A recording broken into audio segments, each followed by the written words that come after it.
guys, magbe-bake tayo ng oatmeal cookies. So, this is very crunchy and delicious. Meron tayong 250 gram room temperature butter.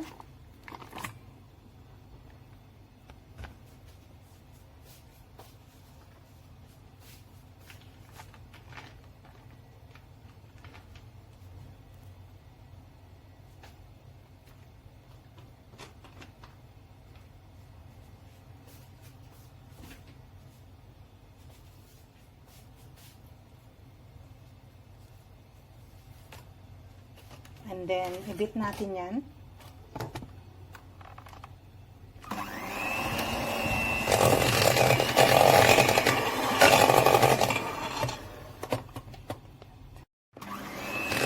And then, i-beat natin.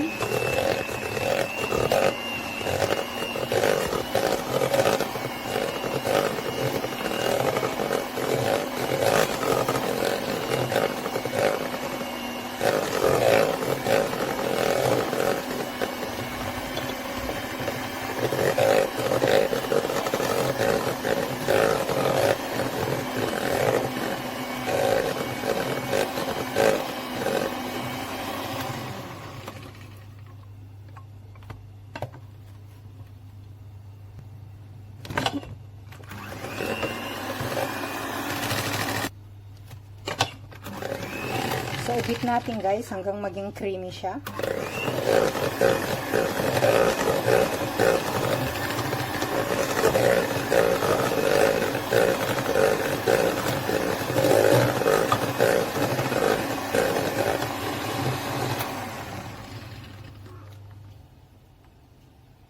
So, ayan. And then, ilagay natin yung asukal. May brown sugar ako dito guys, 1/4 cup. So 1/4 cup. And then i-beat natin.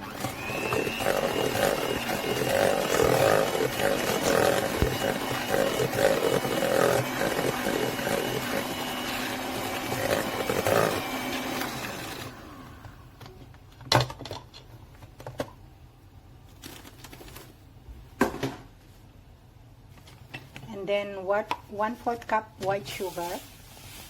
1/4 cup lang.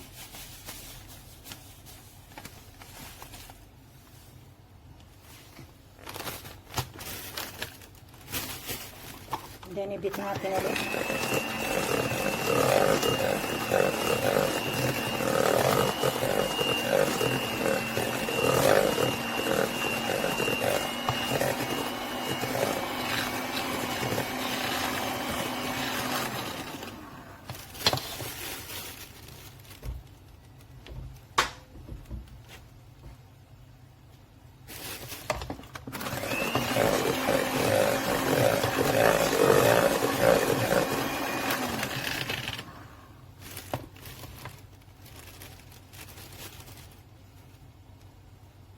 So, nabit natin yan hanggang makombine natin siya. And then, ilagay natin ng ano. Meron tayong 2 itlog. 2 eggs.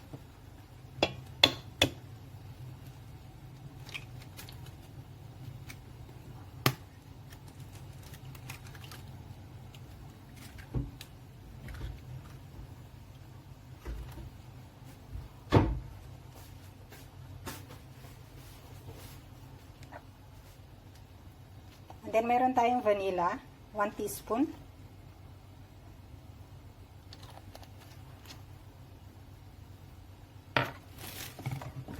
And then, i-beat natin until maging ano siya, light and fluffy.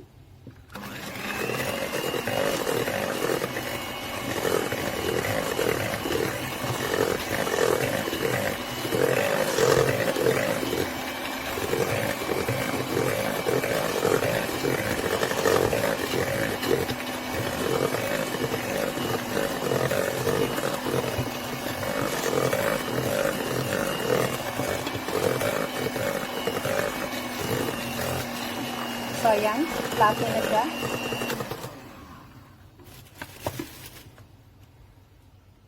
And then, iset aside natin to guys.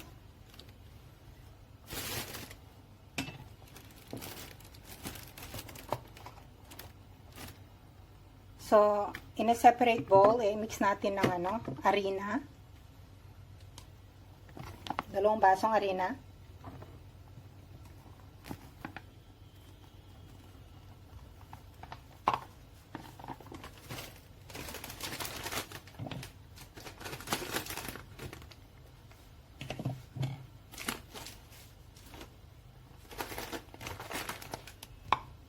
And then, oats.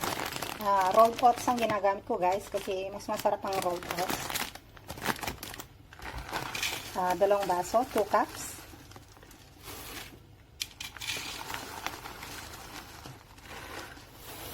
Ayan. And then, lagyan natin ng baking powder, 1½ teaspoon.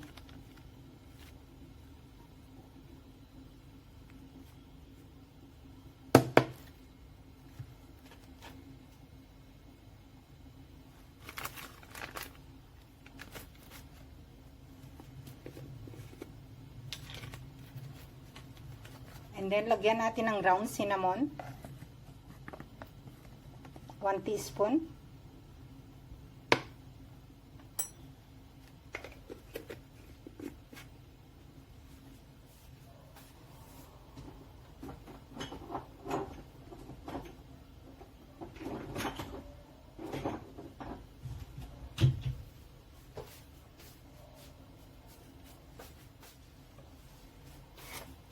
And then, asin, sea salt. Lagyan natin ng 1/8 teaspoon.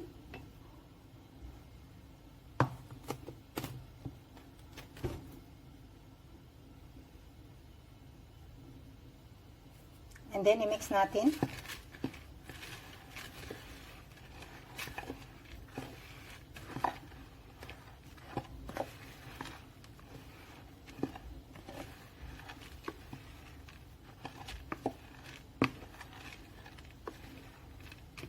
Pwede nyo rin lagyan, guys, ng optional ba? Lagyan ng 1 cup dark chocolate or raisin.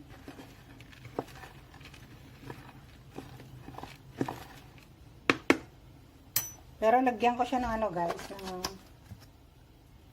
itong chocolate, dark chocolate. Mga 1 handful spoon lang, 1 handful lang. Ayan. Yan, i-mix natin.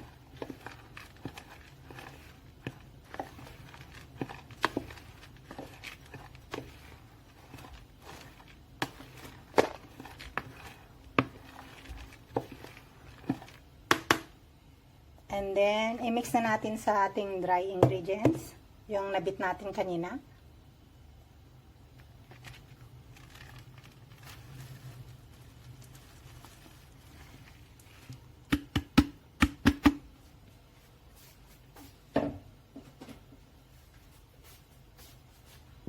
Mix natin.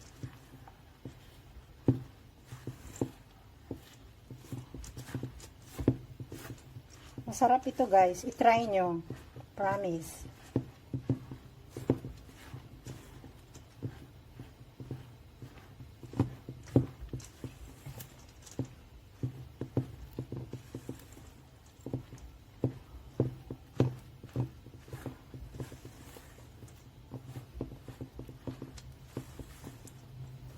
Healthy pa siya, guys, kasi ang ginamit natin is yung oats. Kaya yung mga batang ayaw kumain ng oats, pwede nyo itong mixan ng oats para makakain sila ng oats. Kasi nowadays, mga bata, napaka-fussy nila. Gusto lang nila yung mga unhealthy foods. At saka itong guys, itong sugar niya is nileser ko to. Actually, ang asukal sana nito is 1 cup.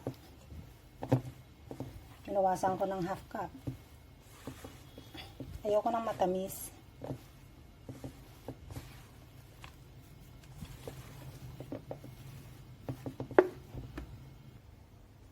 And then, ilagay natin sa baking tray. And then, 1 full tablespoon. Pero kung pang business, guys, pwede nyong liitan. Ito pang lang kasi, guys, for the family snack.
So, ayan na siya guys. Pinainit ko nga pala ang oven ng 180 degrees.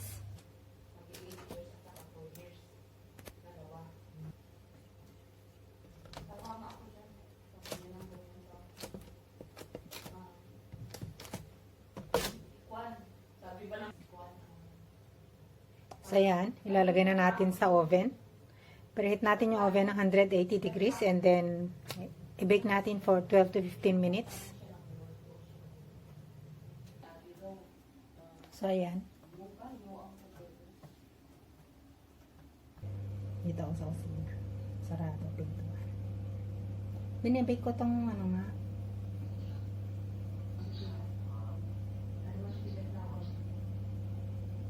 There you go.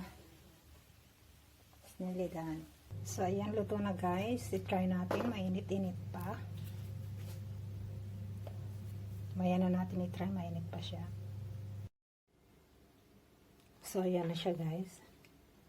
Try natin. Sarap siya guys. Creamy and crunchy.